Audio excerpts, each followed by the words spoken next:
안녕하십니까. 목회 관점으로 본 요한계시록 이윤식 목사입니다. 19장 그리스도가 하늘 군대와 함께 오심 19장 11절로 13절까지 함께 하는데 전사 메시아의 등장입니다. 16절까지인데 13절까지만 하겠습니다.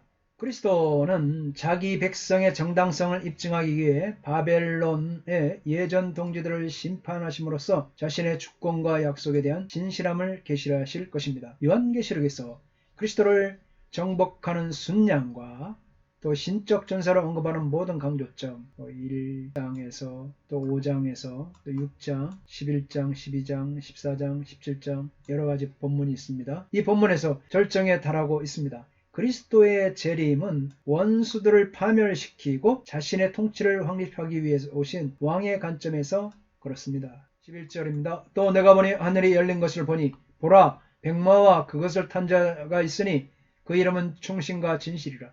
그가 공의로 심판하며 싸우더라. 칼 에이돈톤 우라논 에네오메논 칼 이드 히포스 리코스 칼 호 카데메노스 앱 아우톤 칼로메노스 피스토스 칼 알레디노스 카이 엔 니카의 오시네 크리네 카이 홀린메이. 그리고 내가 열려져 온 하늘을 보았다. 그런데 보라 흰말과 그 위에 앉으신 신실하고 신뢰할 수 있다고 불리는 분을, 그리고 그분께서 의로 심판하고 싸우신다. 본문을 시작할 때 두 이미지가 전체를 지배합니다. 첫째 보면 요한은 하늘이 열린 것을 보았습니다. 이것은 이미 4장 1절에서 이 환상들이 시작될 때 본 장면입니다. 따라서 마지막 때 일어날 사건들에 대한 환상은 하늘이 열린 것을 보도록 구성되고, 이것은 하나님이 땅에 대하여 결정적인 역사를 행사하실 것이라는 것을 의미합니다. 에스겔에게 환상을 보여주실 때 하늘이 열리는 에스겔 1장 1절을 기초로 하고 있습니다. 백마와 그것을 탄 자, 백마와 그것을 탄 자는 뭐냐?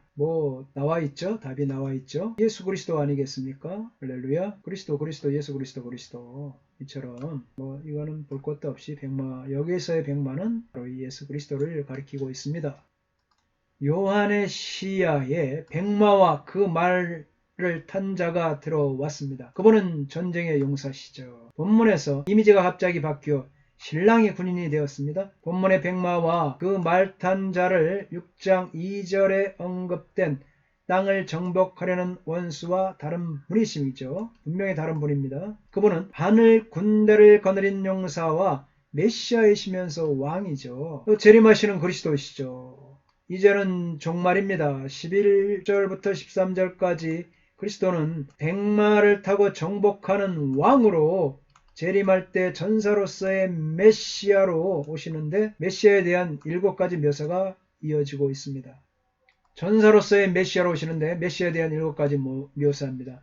첫 번째 보면 그리스도는 충신과 진실이다. 크리스토스 카이 알레디노스, 충신과 진실입니다. 또 그리스도는 전사 메시아로서 공의로 심판하며 싸우십니다. 그리스도는 눈의 불꽃과 같습니다. 꽃과 같으신 분이죠. 그리스도는 머리에 많은 관들이 있습니다. 다섯 번째, 그리스도는 자기밖에 아는 자가 없는 이름을 쓴 것 하나가 있습니다. 그리스도는 또 피 뿌린 옷을 입고 계십니다. 그리스도의 이름은 이제 하나님의 말씀 로고스 데우라고 불리고 있습니다.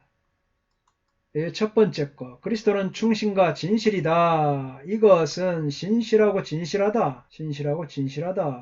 이것을 의미하죠. 그리스도는 악인을 심판하시겠다는 약속을 이루시고 자신의 이름과 자신을 따르는 이들의 정당성을 입증하는데 충성되고 진실하신 분입니다. 이것은 새 피조물과 새 예루살렘에 대한 예언의 확실한 성취를 언급하는 21장 5절, 22장 6절에서 복수형으로 같은 문구를 사용하는 것으로 확정이 되고 있습니다. 이러한 속성은 교회 공동체가 따라가야 하는 모델이 되십니다. 이러한 예수님의 속성은 백마를 타고 승리하여 심판을 행하실 분으로 반드시 갖춰야 할 속성인 것입니다.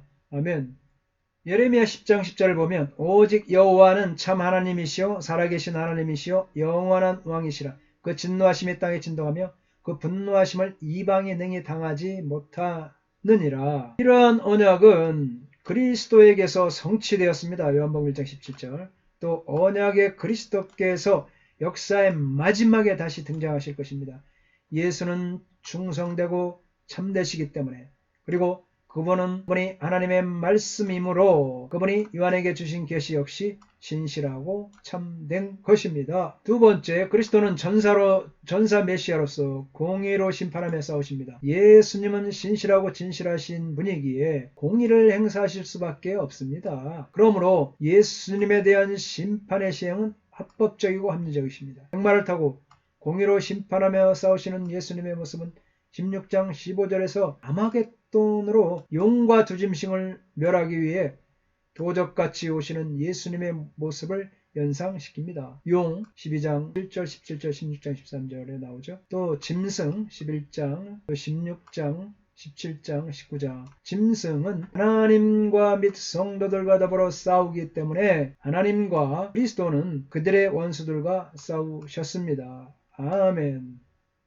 지금까지 의로운 전쟁이나 거룩한 전쟁이 있었다면 바로 이 전쟁이 그것입니다. 요한계시록 전체에 스며들어 있던 복수법이라는 핵심 주제는 이 부분에서 절정을 이루고 있습니다. 12절입니다. 그 눈은 불꽃 같고 그 머리에는 많은 관들이 있고 또 이름 쓴 것 하나가 있으니 자기밖에 아는 자가 없고 카이 에페스 엠프로스텐 톤 포돈 아웃 프로스키네사이 아웃 카이 레게이 모이 호람메 신돌로스 에이미 카이톤 아델폰 스톤 에콘톤 텐 마르티리안 이에스 토 데우 프로스키네선 백 가르 마르티리아 이에스 에스틴 토 피노마테스 프로페테이아스. 그리고 내가 그에게 경배하려고 그의 발들 앞에 엎드렸다. 그리고 그가 나에게 말한다. 너는 보지 말라. 내가 너와 예수의 증거를 가진 너의 형제들의 종이다. 너는 하나님께 경배하라. 왜냐하면 예수의 증거는 예언하는 영이기 때문이다. 아멘. 세 번째, 그리스도의 눈은 불꽃 같습니다. 백마를 탄 자, 곧 예수님의 모습은 불꽃 같죠. 또 눈들은 전지하여서 머리에는 면류관을 쓰고 있습니다. 예수님의 모든 것을 감찰하는 능력을 가지시고 심판하시죠. 그분은 속이는 것과 인간 마음의 깊은 것이라도 뚫어볼 수 있는 능력을 가지셨습니다. 이러한 예수님의 모습은 1장 14절과 2장 18절에서 예수님의 모습을 반복하여 표현하고 있습니다. 네 번째 보면 그리스도는 머리에 많은 관들이 있습니다. 요한계시록에서 나오는 관은 두 종류가 있습니다. 하나는 승리의 화관이죠. 12장 1절에서는 여자가, 14장 14절에서는 그리스도가, 2장 10절, 또 3장 11절, 4장 4절에서는 승리한 성도들이 관을 쓰죠. 그런데 다른 하나는 이 통치자가 쓰는 왕관입니다. 용과 짐승 뿐만 아니라 이제 그리스도께서도 관을 쓰시죠. 통치자이시기 때문에 용과 짐승의 관은 참된 만왕의 왕이요 만주의 주와 반대로 그들은 이제 주권적이고 보편적인 권세를 주장하는 그들은 거짓말을 표상하고, 그러나 그리스도는 만왕의 왕답게 많은 관들이 있습니다. 할렐루야. 면류관, 헬라어로 이제 디아데마타죠. 승리자에게 주어지는 월계관이죠. 또 스테파노스와는 달리 왕관을 의미합니다. 머리에 많은 관이 있다는 것은 왕으로서 가지신 그분의 권위를 보여주고 있습니다. 그리스도의 왕권은 영원하지만 용과 짐승의 왕권은 제한적입니다. 그러므로 용과 짐승이 가진 셀 수 있는 관은 그가 세상에서 마치 자기가 왕인 것처럼 사람들을 미혹하기 위해 예수님을 흉내낸 것입니다. 짝퉁입니다. 이미테이션인 거예요. 이미테이션은, 짝퉁은 영원한 짝퉁입니다. 절대 오리지널이 될 수 없는 거예요. 그래서 이들은 예수님을 흉내낸 것이라는 걸 알 수 있습니다. 그리스도의 이름은 아무도 모르고 그리스도만이 자기 이름의 비밀을 아십니다. 그 이름은 그분의 절대적인 주권에 속하기 때문입니다. 그리스도는 구원을 베푸시고 원수를 심판하여 창조와 구속과 재창조를 이루시는 분입니다. 할렐루야. 다섯 번째, 그리스도는 자기밖에 아는 자가 없는 이름 쓴 것 하나가 있습니다. 이것은 2장 17절에 기초를 두고 있는데 버가모 교회에 승리한 성도들에게 받는 자밖에는 그 이름을 알 사람이 없는 새 이름이 기록될 흰돌이 약속되었죠. 이 두 본문은 이사야서 62장 2절에 너는 여호와의 입으로 정하실 새 이름으로 일컬음을 될 것이라 라는 말씀을 반영합니다. 빌도 이 본문에 대한 배경으로 이사야 62장 2절 3절 또 65장 15절의 연관성을 말하고 있습니다. 둘 다 어떤 면에서는 은밀한 이름에 대해서 말하고 또 받은 자나 그리스도 자신 외에는 아무도 모르는 기록된 새 이름에 대해서 말합니다.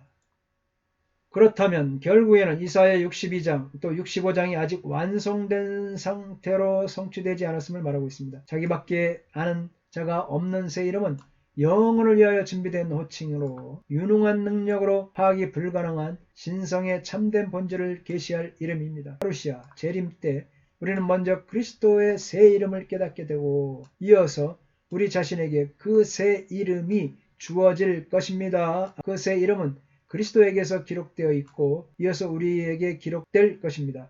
오직 예수님만이 그 자신의 존재의 비밀을 알 수 있습니다. 이것이 바로 예수님의 초월적 성격을 강조해 주고 있습니다.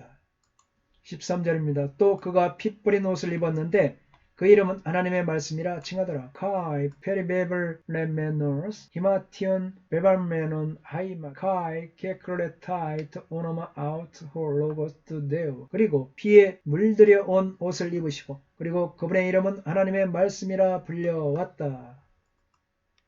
그리스도는 피 뿌린 옷을 입고 계십니다. 백마를 타고 오시는 분은 피 뿌린 옷을 입으셨는데 이 피에 대해 세 가지 견해가 있습니다. 첫째 보면 이 피가 예수님의 피인지 곧 예수님의 속죄 제물에 대한 것이다 라는 주장이죠. 이렇게 이런 학자들이 또 둘째 순교자들의 피다. 순교자들의 피다. 이런 구절들에 의하면 또 세 번째 보면 예수의 원수들의 피다. 또 아주 다른 해석을 하고 있죠. 이런 학자들이 이렇게 서로 다른 주장을 하고 있습니다.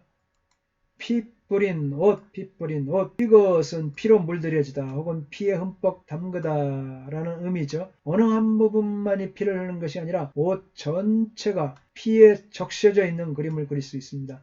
많은 주석가들은 이 피의 구약적 배경으로 이사야 63장 1절과 3절을 제시하고 있습니다. 63장 이사야 1절 3절 에돔에서 오는 이 누구며 붉은 옷을 입고 보스라에서 오는 이 누구냐 그의 화려한 의복 큰 능력으로 간다는 이가 누구냐 그는 나이니 공의를 말하는 이요 구원하는 능력을 가진 이니라 어찌하여 내 의복이 붉으며 내 옷이 포도즙 틀을 밟을 자 같으냐 만민 가운데 나와 함께 한 자가 없이 내가 홀로 포도즙 틀을 밟았는데 내가 노함으로 말미암아 무리를 밟아 분함으로 말미암아 짓밟았으므로 그들의 선혈이 내 옷에 튀어 내 의복을 다 더럽혔음이니 그래서 이 그리스도의 피 뿌린 옷을 입고 계신다. 이것은 하나님의 백성을 대신하여 가해지는 대적들에 대한 심판이죠.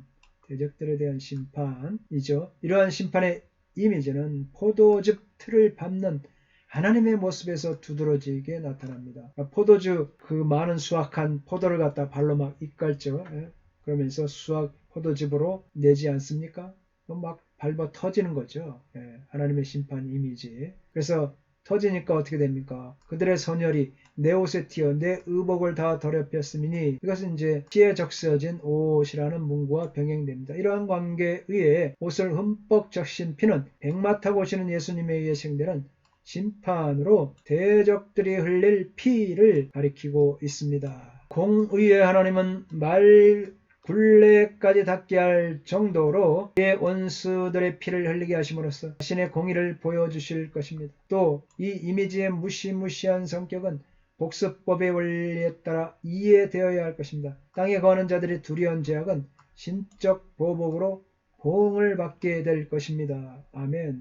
그리스도의 이름은 이제 하나님의 말씀으로 불리우고 있습니다. 백마를 탄 자는 다시 하나님의 말씀이라고 불립니다. 9장 또 3장. 이것은 13절 또 그가 피 뿌린 옷을 입었는데와 관련하여 7절부터 소개되는 두 짐승과 그 짐승을 따랐던 열방에 대한 하나님의 결정적인 심판의 말씀을 의미하는 것으로 사용됩니다. 이것은 이 부분에 나오는 그리스도의 지침 가운데서 세 번째 명칭이죠. 충신과 진실, 새 이름에 이어지고 있습니다. 요한복음 1장 1절로 14절의 로고스의 기사와 현작의 평형을 이루고 있지만 본문은 신약 성경에서 그리스도가 하나님의 말씀으로 불리는 유일한 지점입니다. 그러나 두 본문의 의미가 다르고 요한계시록에서는 권세 있는 말씀으로 나타내고 있습니다. 하나님의 말씀으로서 그분은 창조 또 재창조죠. 그 열쇠이십니다. 말씀은 15절에 나오는 무기인 칼과 연결되어 그분은 의로서 심판하고 원수와 싸우십니다. 13절의 호칭 하나님의 말씀 그리스도께서 구약 성경과 신약 성경의 예언의 성취로 하나님의 남은 원수들에 대한 최후의 심판을 집행하신다는 것을 암시합니다. 감사합니다. 다음 시간에 계속하겠습니다. 건강하십시오.